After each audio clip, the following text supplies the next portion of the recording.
Howdy, partners, and welcome to Invisible Walls, episode 193 here on GameTrailers.com. Got a bunch of the crew out at CES. I can't say I envy them at all. No. This is one of those events that I got to bail out on. I made an executive decision that it was better for me to stay here in the office. So got a lot of the crew out, but we do have a good crew here. The voice of GT is here today, Brandon Jones. What's up? I love staying in the office. That's the best. The best part of any big event. Comic-Con, I love staying here. Well, CES is in Vegas, which, obviously has some allure, but the problem is when you have to get up at 7 in the morning to go to work, you can't really go out and enjoy Vegas at night, so I'm not really... Get on a plane, Yeah. carry your luggage, Yeah, flying pretty much sucks. Mike Damiani's here today. Hey, what's up, all? And Daniel Bloodworth is on the show, kinda. He's running audio for us today since we have some people out. Hopefully he can jump in here or there. Yes, very nervously. So if the audio sucks, blame it on Blood. Before we get into the show, I do want to mention one thing. Starting on Monday, which is actually a holiday for us, we will be debuting our brand new Ultimate Gaming Preview for 2012. And remember, in years past, we always do our most anticipated games of whatever year feature. Well, this year, we're really blowing this thing out. It's going to be a 9-segment feature. It's going to go genre by genre. So some of you who may not be into RPGs, it's not going to be all smashed together. You can kind of pick and choose which segments you want to watch. Also, most importantly, for the first time ever, we are going to give you guys your voice. You guys are going to be able to vote on our official Facebook page for your most anticipated game of 2012. And then we will create your very own GT countdown based upon your picks. So I think it'll be pretty cool to see our picks compared to the users' picks. And I think when we create that video, we'll even kind of show, okay, this is what we thought, and this is where you guys put it. So some really, really cool stuff to come. We've never done a year preview like we're doing this year. Hopefully you guys all check it out and you like it. Let's get on with the show.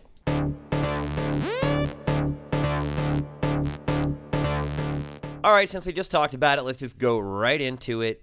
CES. Typically not the biggest event for games. I think it held the line this year. In fact, maybe even a little less so. Not a lot of big gaming stories coming out of there. Capcom obviously bailed. Usually we could count on them to provide at least, a few games for us to cover. This year, not so much. I guess one of the bigger stories is Reggie was at CES with the Wii U. A lot of people saying, oh, what happened to the Wii U, blah, blah, blah. They said they were going to show the same stuff that they had at E3. So no big stories there. We did get an exclusive interview with Reggie for our All Access coverage on Spike TV. A whole lot of dodging going on in that interview. Yeah. He's really good at it, though. Yeah. I will say this much, though. It was kind of hard to focus on Reggie when you had Eliza Dushku sitting there in that ridiculous shirt that she wore in the middle of the day. I wish there was some kind of a technology where you could track someone's eyeballs to see where they actually look while they watch something, because I don't think anyone looked at anything but that shirt. And also probably didn't do the best job asking him questions. It was also funny because at first you're just trying to figure out what that shirt is. Right. Well, I couldn't figure out if it was like there was... I don't know why we're talking about. I know why we're talking about this. If you haven't seen it, pull your iPod out of your pocket right now and look at the footage because it's worth checking out. So, Jeff, I think, did a good job asking questions. Reggie wasn't really offering up any information. The only thing he really said was it will be released sometime between E3 and the end of the year. That was pretty much all we got out of him there. And that's got to be hard, though. I mean, you see someone like Rick Perry's position and all the mistakes and gaffes that he's made going up in interviews and stuff. Like, that's got to be really tough to be in his position and know, like, all it's got to take is me to say some aside or something, and then I, lose all this prep to not say something in this interview. Yeah, I mean, it's a little funky, right? Because if it's coming out this year, shouldn't they really start ramping up the marketing and promo for the thing? I mean, they did. The one thing he did say is that we might not have to actually wait till E3 to get news about it. Reggie did say, like, news would start trickling in throughout the whole year. Now, I mean, we knew last year. Basically, the information about the timetable for coming out was like a non-announcement, because they said last year they're going to re-unveil it at E3 this year, give it the proper showcase because people are kind of confused in the message. So, but yeah, the real information was that, like, we might be hearing about maybe a GDC or something. Who knows? So now Iwata is not doing the keynote at GDC this year. They alternate between the big three, I believe, which year. So last year was Iwata, I believe. So it's going to be, I think they just announced that. I didn't pay attention, but I think it's going to be Microsoft or Sony. So let those Xbox 720 PS4 rumors at GDC begin, because those obviously did not pan out at CES, and I have no idea why anyone thought. Well, that those actually would be segues announced. nicely into sort of the next, probably the biggest story from CES games-wise, was that Kaz Hirai went on record, I think, with the Wall Street Journal, saying that they are not showing the PlayStation 4 at E3. Yeah, and he went back to his 10-year cycle, which is kind of interesting because he was talking about that with the PlayStation 2 as well, and we saw that just went a long time into the PlayStation 3 cycle. Well, yeah, there's like an overlap, right? Yeah. I mean, sure, the PlayStation 2 was probably viable for the most of that decade that they say it was, but truth be told, the last several years there was the PS3 out there for the people who wanted to buy the new machine, so it'll be interesting to see. I know Marcus has said that he felt like they would show both the 360 and the PS3, or not the 360, the 720 and the PS4 at this year's E3. He thought that the 360 would be coming out like next spring. He thought PS4 next holiday. I don't see that happening. Yeah, I mean, as you said, like, it was both Kaz Hirai and then like Andy House, the head of all of Sony, saying like there is no announcement coming. There's no announcement at E3. We have no plans to. Now, whether, this is the new era we live in, like with, David Jaffe, that like people just straight out lie to you because they don't want you to like pick up on anything. You calling Jaffe a liar? He did lie. He said no, and it happened. So, but he was doing it to, what are you going to say? You say, yes, like the PS4 is going to be at E3. Like, get all your friends together and watch, E3. Like, they can't tip their hand like that. So, but I mean, and nowadays, like, no comment is just as good as saying, yeah, it's coming out. So, but who knows? I mean, but having it announced this early was never going to happen. Coming out this year, I still don't think either of them has a prayer of coming out this year. And just like this year? Oh, hell no. Yeah, no. So some You think people thought that? People still, yes, there are. There are still people who think like Xbox will be out this holiday and will like go head to head with Wii U, and it's like, Well, there can't be any basis for figuring out when we're going to get a new console. It's like how long it took for them to make the PS2 to the PS3 means nothing at all irrelevant for now, how yeah. they're going to make the PS4 or another 360 console. It's like we don't know what it's going to be capable of. We don't know what they want it to be capable of. Like nobody had any idea the Wii U was going to look like that, play like that. Like Yeah, I mean, I hope the Wii U doesn't end up looking like that. At least the console itself, like the form factor of it, it's just. But the Wii U was kind of copied by Razer. Yeah, which leads us to the next story. Nice segue, Blood. So I guess the only real like hardware announcement or the new debut was Razer's new tablet that sort of has controllers slapped on to the side of it. It does have an i7 processor, which is really powerful, which means it has some pretty impressive capabilities. But what happened to the last machine that they were working on that they made a big stink about? Yeah, Did it ever even come out? I don't think the Switchblade has gotten any real news since then, but I haven't kept up with it too closely. Yeah, the new one's called it's called Project Fiona tablet. Yeah, that's what it's called. I mean, and just looking at that thing in person, that actually looked like one of those mock-ups people did for the Wii U. I was like, It looks like we made it. I think they. I don't know. I mean, you saw the live polls for that. Who would pay for that thing being $1,000? Yeah. Oh, that was the funny part. Is Reggie came no. back on in the prime time and let's look at the votes. Who's gonna buy this? And like 80% said no. And then you could see the surprise on his face. Wait, are you talking about the Wii U? No, the Razer tablet. Yeah. Oh, which isn't a good sign for his little project he's got going there. Or maybe it is. Maybe he's thinking, oh, well, that's because they want to buy the Wii U and they don't want to buy that other tablet. But isn't that like the hallmark of CS? You get these really insane, Lame-brained wacky ideas. things just to get headlines and media, and then you never see them again. Yeah, that's pretty accurate. Yeah. Or they come to market like 3 years later when nobody cares. Yeah. And then the final story was Kinect for Windows, pretty much the only semi-game relevant topic that was at Microsoft's press conference. It's coming out for an extra $100 for the PC. And too bad people already figured out how to use their Kinect on PCs already. Yeah, I wonder if they hired the people who hacked the Kinect and got it to work on the PC to come in and make the official version of it. Or if they just borrowed or stole their code, so to speak. I just love that video they played for it, showing in school, like teachers using Kinect. I'm like, you're not going to see that in your classroom. Every kid will be on it playing some games and stuff. They're not going to be using that for teaching. Well, what was strange to me is that I didn't see anything in terms of software. There's talking about Right. SDK If and you stuff. have no games to play with it, what's the point? It's not like you can pop an Xbox 360 disc into your PC and play the game. What's the point? Are you really going to use that to navigate like Windows Media Player? Like, huh? You just start seeing those PC boxes with Kinect on it. I think it's like that whole trying to get to a place where your home is controlled by the PC. So you walk in the door and you're like, Kinect, turn on the lights or play Mozart, whatever. I just think it's a little too archaic for this point. I mean, Minority Report is not quite here yet. Yeah, or Mission Impossible when they're in the car and he slides Right. slides it over. No, I find more often than not that my Kinect will do strange things when I'm not looking at my TV. Like I'll be talking to someone on the phone and it'll just pick some random word and launch some app that I didn't know I had, and I'll get back to my TV and I'm like, what? Whoa, what happened? Or like, What happened to my game save? I'll wave accidentally or something, and like all of a sudden I'm in the Kinect menu and I'm playing Dead Central 2 and I didn't realize it. Like, Yeah. Buttons, sticks, D-pad. I'll take them any day of the week. So CES on the game front, pretty much a total flop.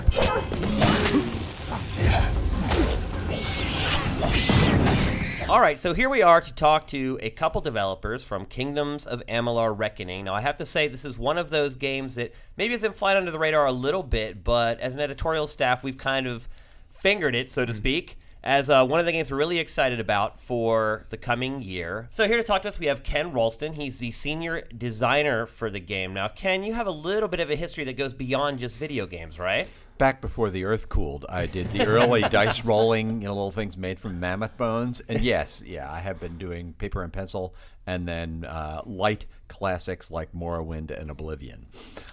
And we also have Joe Quadera, and you're the lead combat designer. That's right, yeah. So basically working with the animation team and programmers to get all the button timings and attacks feeling nice and smooth. Now that is a big deal. Obviously Skyrim, the big RPG of last year, but I think the one sort of universal criticism of that game is that you still manage to feel disconnected from the combat a lot of times. What are the challenges in making sure that there isn't sort of that disconnect between the player and the controller in these types of games? They're vast, to tell you the truth. I mean, like we could talk for an hour about it, but I mean, honestly, it's just about getting each button to press to feel like there's intent and weight to each attack. That when I'm pressing the button, and I'm speaking as a player here, that each attack is coming from me pressing the button at this time, and it's something that's intentional, not something that I'm just pressing buttons and seeing cool stuff. I want to press buttons and know that I'm making decisions about each attack also. Now, a lot of people play Skyrim in first-person perspective. Right. Is it possible to have a really good combat system and play it in a first-person perspective? Did you guys fiddle around with that at all? We didn't mess around with it so much because I just knew that we could build a stronger system in third person. We were already sort of going in that direction by the time I got there with locomotion and everything like that. But I think it's totally possible to do it in first person. I think it's maybe more of a simulation fighter than maybe what we're going for. We're going for much more maybe arcadey action. Theater fighter. There's right? there's I mean, it's really flashy. There's a lot Yeah, a yeah. lot of spectacle It looks to like it. a typical action game versus an action RPG. Yeah. Now, Ken, your history goes back, actually, we mentioned Skyrim earlier. Now, you worked on the Elder Scroll games before this. I think the last one you worked on was Oblivion? Oblivion, yes. Now, what have you brought over from those games into this game, and what did you learn working on those games that you don't want to replicate in these games? The combat I didn't want to replicate. Yeah. It was that sense. And by the way, it's not. The reason it's amazing for us is that no one else has solved it, and the reason it was so difficult to do is it's a very difficult problem. So that's the reason why I wanted to do another role-playing game, because that was an unsolved problem, and I love a terrible challenge. And I just wanted a console game that felt really great for RPGs, because I've always felt that RPGs were kind of chained by their tabletop associations, where in tabletop, the combat is never the best thing. I mean, you can have a lot of attention, but it's intention of what you want to do. But it really feels a lot more like a very slow board game when it goes there. And then it went to computers, and then you had turn-based games, and then finally you got real-time action, but it was never visceral. So that's what I was looking for. And the other things, on the other hand, the positive things I brought from that experience is I wanted it to be huge. I want you to feel like there's so much going on that you never got in other words, you got so much in your box, you got your money's worth, but you never finished your cake. You're always leaning back saying, I've had too much. Oh my God, can I have another bite? But yes. And also that sense of coherence, a giant world, a story to tell, and you want to have your place in that world. So it's all the things like a real role player wants. That's what I wanted. Now, there's sort of segmentation of the game buying market. There's kind of people like us who play all the great games, spend a lot of our free time playing games. Then there's this sort of other set of people who buy games, who buy the Grand Theft Autos, they buy Madden every year. They generally choose maybe one or two games other than those every year. Are you surprised that the more quote-unquote casual players have latched on to games like Skyrim and Oblivion? Because a lot of times people assume that they need these casual experiences that don't go very deep. They need motion-controlled games. Has it been a bit of a shock to you to see how Skyrim and games like that have been sort of accepted by these people? I think maybe 4 years ago I would have been shocked, yeah, but sort of even just in developing Reckoning, we had entered into it with assumptions of just what you're talking about with the market, and because we were doing so much usability testing, we were actually seeing what the market really was attaching to.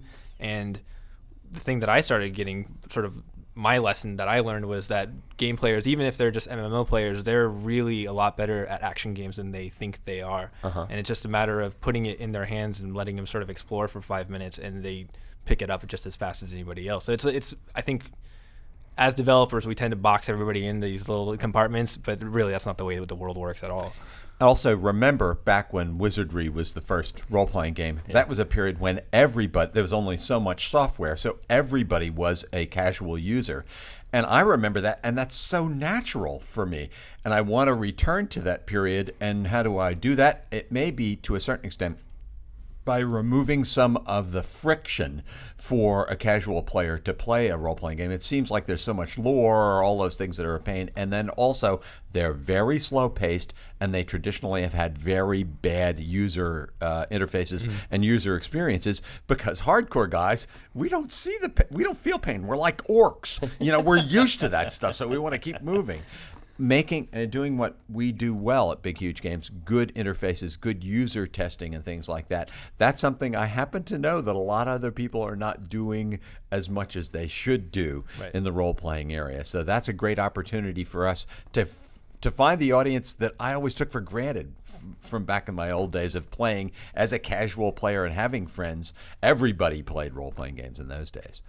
Now, aside from the combat, which I feel like you guys have done a great job messaging, is a lot different than other RPGs, what was the other big focus in your development of this game?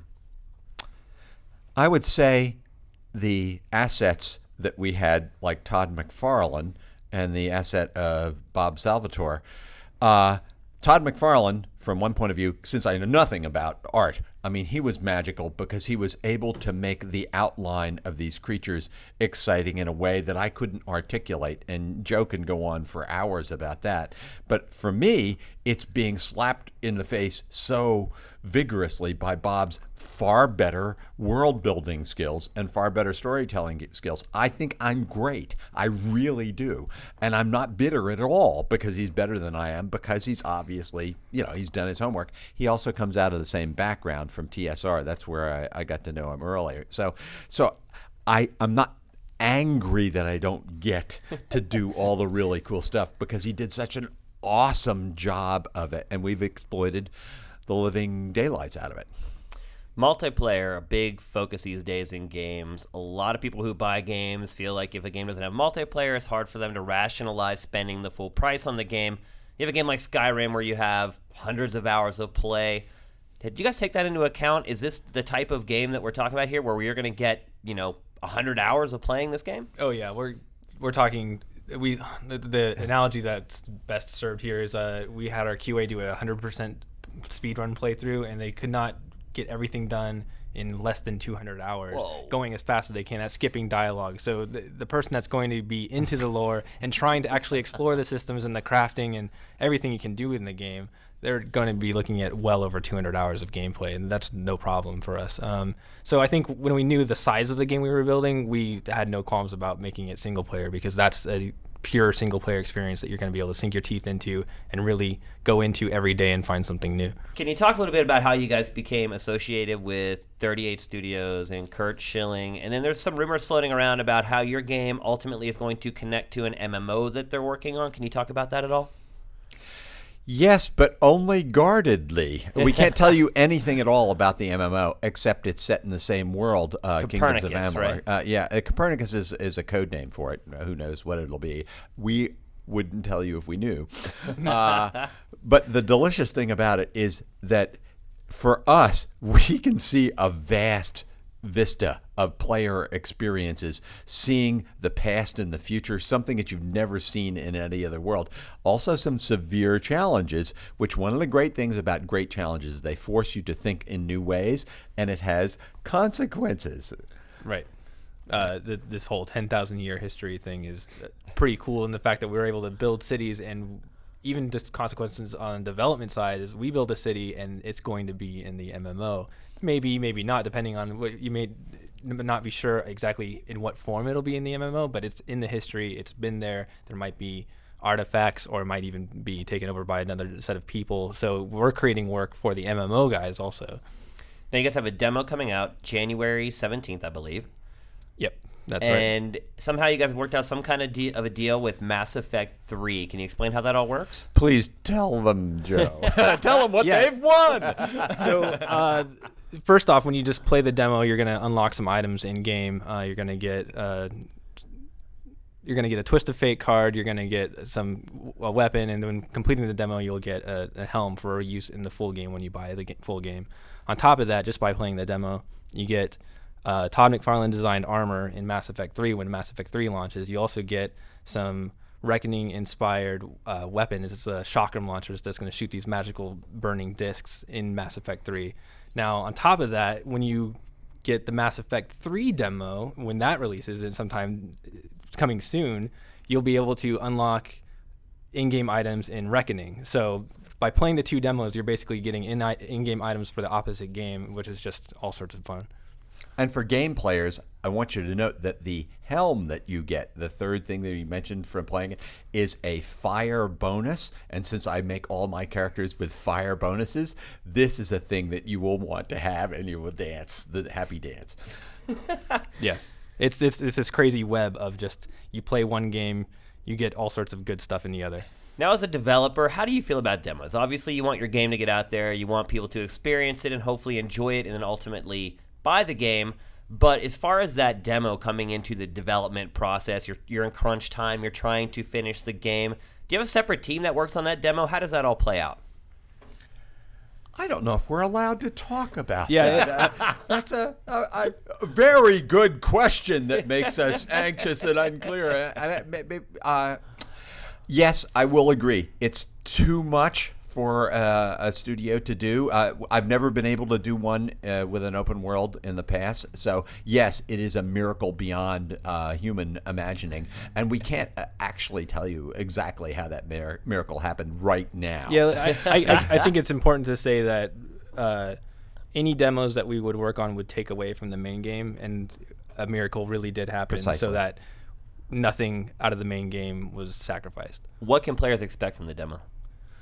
The players are going to get the full beginning of the game. You're going to opening cinematic, opening everything. Cinematic. Yep, character creation. You're going to understand the story. We're going to give you all the intro weapons, and you'll be able to explore the game at your leisure up until the sort of end of the tutorial section. Once you reach the end of the tutorial section, you will have a 45-minute timer, and you have two zones that are really, really large. So good luck trying to spend all 45 minutes just even getting to the end. There's tons of quests to go play in. At the end of the 45-minute timer, demo's done. If you can't carry your character into the main game or anything like that, it's a completely separate thing, but we do have all these sort of in-game tie-ins, so just by playing the demo, we're going to give you rewards. What are you guys most proud of in this game now that it's all wrapping up? Joe, you go first. Honestly, it's seeing different people play the way they want to play. The way that we have this 2-weapon system where people can combine weapons any way they want. They have these assortment of abilities they can equip, And the combinations that I see in use is just amazing. Just walking through the office, I see all sorts of people playing in different styles I didn't think were going to be possible, and they make it work. And just sort of the way people found to kill enemies is really cool. And for me, it's having combat that I like and having combat that I played way too much, because all developers have to play way too much, but I haven't even scratched the surface of deciding exactly what kind of a character would work, or where all the delicious exploits will be, or where the ways to play with this new kind of a game, like it's almost an open world of combat. I don't know how to use all the parts efficiently together, and it's not like I haven't played it a lot. I love watching other people do things, and I say, oh, I want to do that so badly. How did you do that? Yep. What's the release date for the game? February 7th.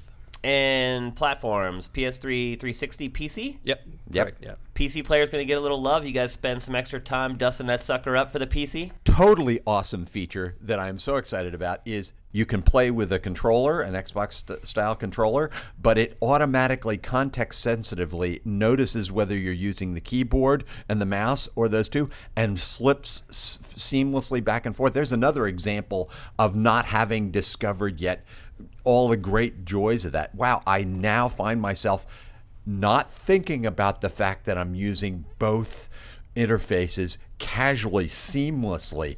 So, I mean, that's so seductive. Okay, it avoids the negative, and there's positive value there I haven't yet sucked the goodness out of. What was the lead development platform for this game?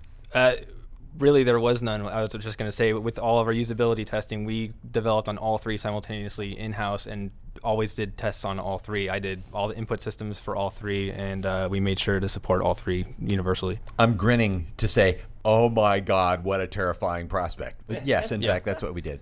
Which version are you guys going to play? That's a good one. Currently, my PS3 is plugged in, so it might be PS3 just out of habit. But if the achievement whore in me might just go for Xbox. I suddenly realized I don't get to play the PS3 version because that's downstairs where my wife is, and she may not find it all that satisfying to have me doing all that invasion of her private space. Then it's down to the Xbox and the PC, and I think it'll be about 50-50 in that department. All right. Well, Ken and Joe, thank you so much for stopping by. Good luck finishing your game. We can't wait to play it. Great to be here. Thank you very much. We sometimes fall into the past as we gaze upon events that cannot be changed. All right, next we're going to talk about Final Fantasy 13-2. The demo just came out this week. Mike, you played through the whole thing. Obviously, is it safe to say Final Fantasy 13, the most disappointing Final Fantasy ever? That would be 14.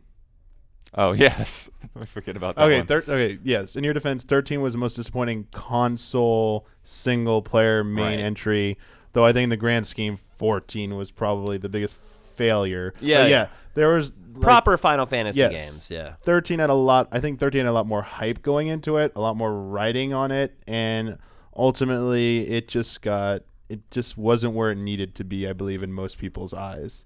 And I think it was actually surprising to see that they even announced a sequel to it, because back when they made the sequel for 10-2, they actually said the only reason they made a sequel is because of how popular it was, and they made all the spin-offs of Final Fantasy 7. So 13, this time they're doing it because, hey, we spent all this time developing an engine and stuff for this game.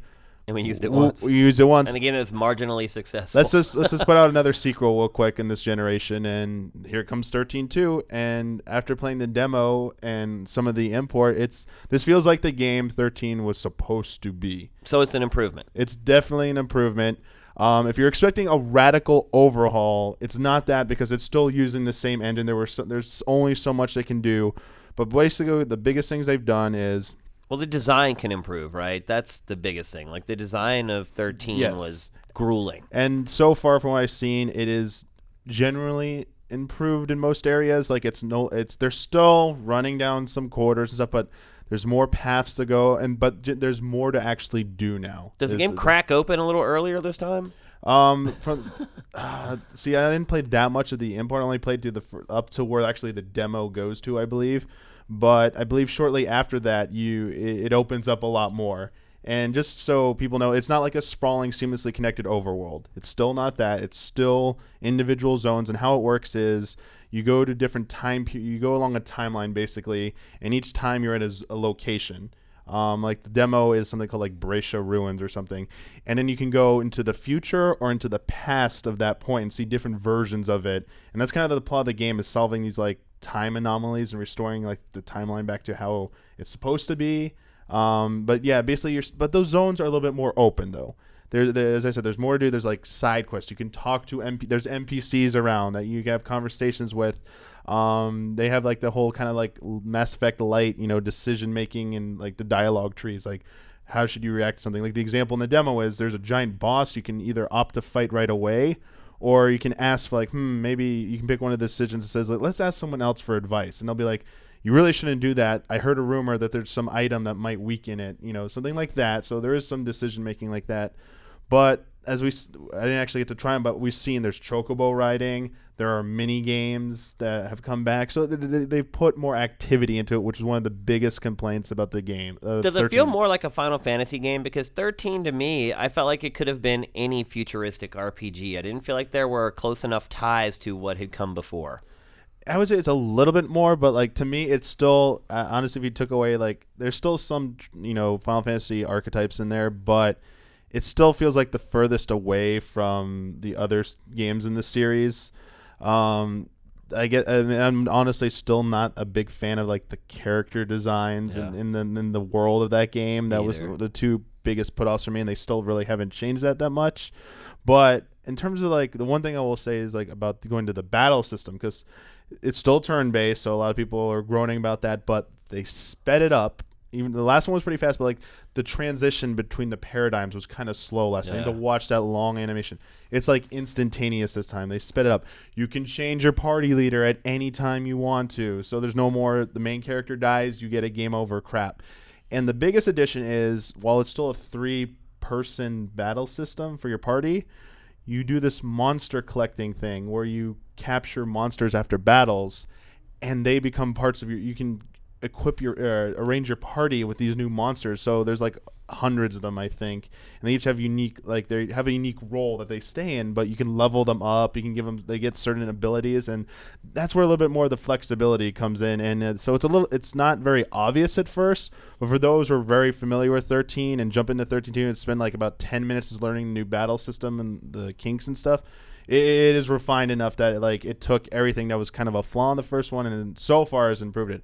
Whether or not they do anything new with it beyond the parts in the demo and the first few hours of the import, I don't know. So, but the signs right now is that it feels improved. It's more fun to play, and you just got to get over kind of like the character design if that's not your thing. I think that's the biggest put off, and that's why a lot of people will be like, it looks like 13. I don't want to play it again. They haven't changed it. On the surface, it looks like the same game to most people. So you got to give it a chance to try it. But should you? Because if you got burnt on 13, tough sell.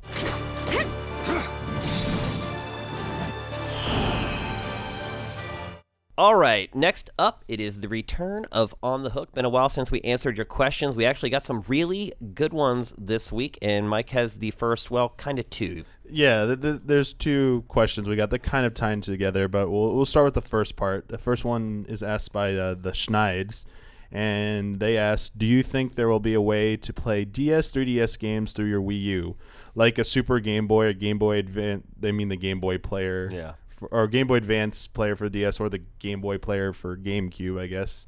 Honestly, I don't think you'll be able to play the 3DS DS games on your Wii U. Well, you can, right? Because it's not 3D. Yeah, it's there's the Wii U tablet doesn't have 3D, but I think what they mean is that there have been rumors that the 3DS might be a controller option for that, and they're hoping that maybe you could put the games onto the big screen. The problem is, so many of those games use the bottom screen, and getting that dual screen input to display on a TV through a retail console is supposedly a pain in the ass.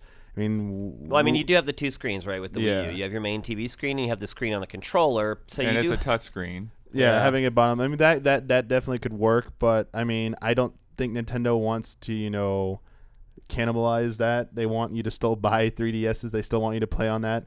kind of like how like Vita, like they don't have the video out on that because they don't want you to think it's like a PS3 that you can play on your TV. Yeah, like because they're like everyone thought it was a portable PS3, and they're like, well, no, they're two separate things. So I don't want people to think like the 3DS is just a Wii U controller. Like hook it up to your Wii U. I think they're gonna play it a little bit safe with that. But that gets into an interesting topic of backwards compatibility in general, and that comes to our second part, which Nutty Jawa asks, with new consoles apparently on the horizon, what incentives are there for the big Although three? apparently not. Yeah, they're not. But what are the incentives for the big three to support backwards compatibility when they charge for people to re-download purchases? Do you guys think they will support backwards compatibility?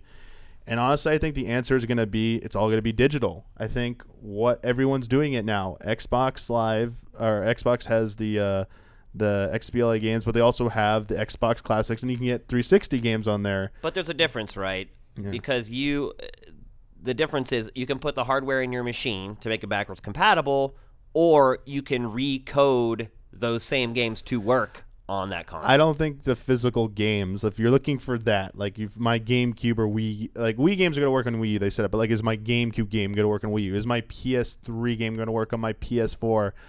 I think they're honestly going to like... I would say no. They're not going to... I agree. They're not going to have the direct physical backwards compatibility. They're going to go to digital content. You will be able to re-download those games, paying for them, obviously, and be able to have the right to play them on your console like that. Well, I think the Vita is an interesting case, though, because you are somehow converting a physical game into a digital game through your PSP. So we could see something like that, but I actually think the PS3 is probably the most likely candidate to have like some kind of hardware backwards compatibility with Blu-ray. But the writing's kind of on the wall already because they dropped the functionality, the backwards compatibility, out of the machine for right. But for the your versions early we're buying now. adopters, you have to give them like everything you can to convince them to trade in their machines and get the money and stuff like that. I think it's an early adopter feature. I wonder though if in hindsight if they feel like that was worth it, because it does bump up the price of the machine, and I think it does kind of create some not concerns, but like it kind of clouds the waters a little bit about what your machine is and what the new games are for that machine. Microsoft obviously hasn't been a big concern for them to make their games backwards compatible. In fact, out of the gate, it was pretty weak, the support. There was like a specific list of games that you could play. I mean, my opinion, I don't think we'll see it in any of them. I'm honestly surprised that even Wii U is going to play Wii games, to be honest. But when you have 90 million consoles out there, I guess it kind of makes sense. Yeah, I think it ultimately depends on how they approach the technology. If you have to do something like they did with the PS3, where you're basically putting a PS2 inside of it, that's probably not worth it. I mean, there's also software emulation that they could do. I just think it's a rabbit hole that they don't want to have to go down again. And in all honesty, when they removed the backwards compatibility from the PS3, there really wasn't much of an uproar about it.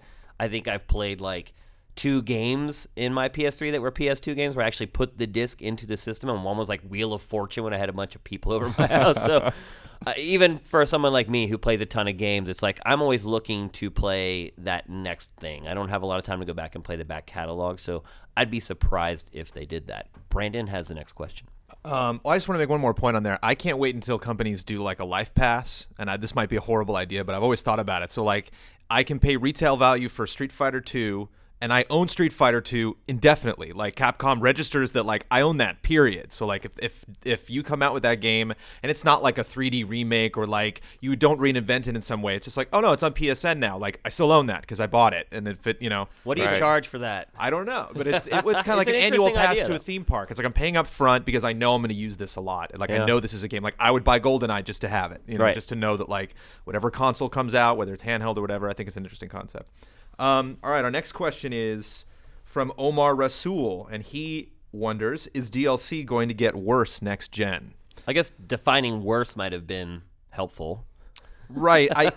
I think either there's a situation going to get worse for Maybe them, more or of a people are going to rip-off. focus on it. I see DLC doing nothing but getting bigger and bigger and better and better. DLC is the best. Like I love, agree 1 billion. I mean, we're including downloadable games into this. This isn't just like, expansions and stuff like that. But just anything you can get that easy, and have access to that many games, whether you're downloading something on your console or whether you have, an iOS or an Android and you're playing games that way. Like it just, I remember on Christmas, I was looking through all the games that are available on my iPhone. It's just like, Blew my mind. I'm Good like, luck with that one. these games are great. I bought little RPGs that are really fun. Like, I'm never going to beat them. I don't have time. Yeah. So if that's where we are right now with that industry, and people are just making boatloads of cash, and all these little indie companies are sprouting up, I don't see that slowing down. I think people are probably when he's saying worse, I think he's probably talking about more things that look like they were on held the disc back already. Yeah, Or you already have a lot of completed. those Capcom things, or buying characters, or buying cars, and it seems like you kind of have that split, and I think a lot of times we just kind of ignore the things that we just don't care about. We're also getting so much value for our games anyway these days. I mean, think back to the Super Nintendo era or the NES era. Like, those games lasted like 8 hours. Like, now we get games that last, Skyrim, hundreds of hours. You have multiplayer now that goes to infinity. I think we're getting a lot more per dollar than we used to get anyway. And the other thing, too, is that some of the stuff I've seen happening with DLC, like Infamous Festival of Blood, freaking brilliant. And because it's not attached to that main game, it gives them a little more liberties to kind of experiment and try some new things. And then you look at games like NBA Jam or NFL Blitz. So those franchises had kind of died on the vine because they were asking $50, $60 for those games. Bottom line is those games aren't worth that much anymore. They're just not. The level of quality has gone up so much that it's hard to rationalize spending that kind of dough on those games. Now you can buy new iterations of those games for $10 or $15. So I think it's been a bumpy road and kind of a learning process for all the publishers trying to figure out what should be a DLC and what shouldn't be. But I think they're finally starting to figure it out and hit the sweet spot. So I don't see it getting better. I think, too, it also kind of helps solve, like Final Fantasy 13-2 kind of smells like an expansion. Like, Yeah. I'm playing Assassin's Creed Revelations right now, and that kind of feels like DLC almost, because it's like same game as Brotherhood, it's just more stuff. And when you have publishers that, Square's defense is, we've built this engine, we made this huge world, and we just wanted to do more with it because we had it. It's kind of the same thing that Ubisoft did. They're like, we had Ezio and all these fun ideas that we had. And so that's what's great about DLC. That's why you can do something like Infamous. Like, I don't know when they had the idea for it, but I can imagine that all those great ideas that went into Festival of Blood just blossoming through the development process. And if we can get that stuff as DLC as opposed to like a huge sequel, I'd rather have it as DLC. Yeah, get it a lot more quickly. Yeah. And the last question is from Sequel, and I'll take this one. Is the generic paranoia that console development ruins PC games actually founded even after 2011's best? And I would say that that's total crap. The bottom line is, because you have a lot of console games being developed on the PC or for the PC as well, you're actually getting a lot more games for the PC than you would have normally. And the good news is that a lot of the blockbusters and the great console games are also making their way over to the PC. So to me, I think it's just a win-win for the PC players. I realize there's kind of a segment of people out there who are PC-centric and feel like, oh, well, that game could have been made for the PC, but it is being made for the PC. You're still getting the majority of the AAA games that are coming out. You're still getting games like Batman that look great on the PC. I think we could see more of that. Developers, in fact, in our interview for Reckoning, I kind of brought that up. Do you guys really spend time working on the PC version? And I see that kind of turning into a bit of a rub in the industry over the last year and a half, that they are just kind of sloughing off these ports from the console games. But then you look at a game like Battlefield 3. EA realizes where its bread's butter, but the Battlefield franchise, it takes the time to make sure it's the best version of the game. You're still getting great games like Diablo 3, StarCraft. Old Republic. Yeah, Old Republic, and now you're starting to see some of these PC games then come to the console. So, it's a two-way street. I think it's only good for both sides that all these platforms are thriving. So, no, I don't think it's destroying PC games. I think it's actually giving you guys more games to play. I'm ready to get back out there, do some good. I'll join you soon. May the Force be with you. All right, party people, that's it for episode 193 of Invisible Walls here on GT. Next week, we will have the full crew back as they all get back from CES. So make sure you look out for that. Also, don't forget to check out our Ultimate Gaming preview starting on Monday. 9 segments, all different genres. You guys get to pick your own most anticipated games of 2012, which I think is really cool. Also, before we go, we have 300 more beta codes for the Tribes Ascend beta. We're not even going to pretend to do quizzes for this stuff. It would take us a month to give these away via quizzes. So we're just going to be rolling those codes out on Twitter on the Invisible Walls account all through the weekend. You're going to have to follow us, and essentially we're going to put a code up, and whoever gets that sucker put into their machine first is the one who gets it. So good luck with that stuff, but we do have 300 of them. So if you miss a day or two, chances are you'll still be able to get one, and I'll see you online. Shazbot Invisible Walls is up and out.